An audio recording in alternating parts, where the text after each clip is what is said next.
আহজাবের যুদ্ধে হজরত জাবের রাদিয়াল্লাহু তাআলা আনহু হজরত সাল্লাল্লাহু আলাইহি ওয়াসাল্লামকে দাওয়াত করলেন এবং একটি ছাগল জবেহ করলেন।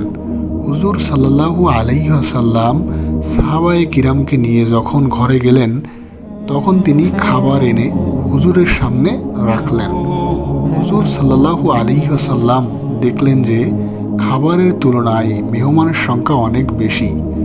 তখন হুজুর সাল্লাল্লাহু আলাইহি ওয়াসাল্লাম বললেন, কয়েকজন করে এসে খানা খেয়ে যাও।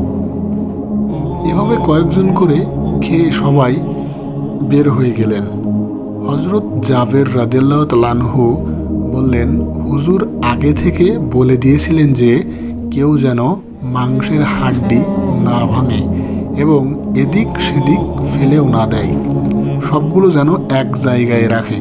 সবাই যখন খেয়ে নিলেন, তখন তিনি নির্দেশ দিলেন, ছোট বড় সব হাড্ডি একত্রিত করে ফেলো।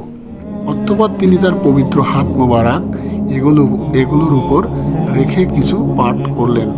হাত মোবারক তখনও হাড্ডির উপর ছিল এবং পবিত্র মুখে কিছু পড়তেছিলেন। এদিকে দেখা গেল হাড্ডির মধ্যে কিছু একটা পরিবর্তন হচ্ছে। দেখতে দেখতে হাড্ডিতে মাংসের শরীর গঠন হয়ে কান ঝাড়া দিয়ে সেই ছাগল দাঁড়িয়ে গেল।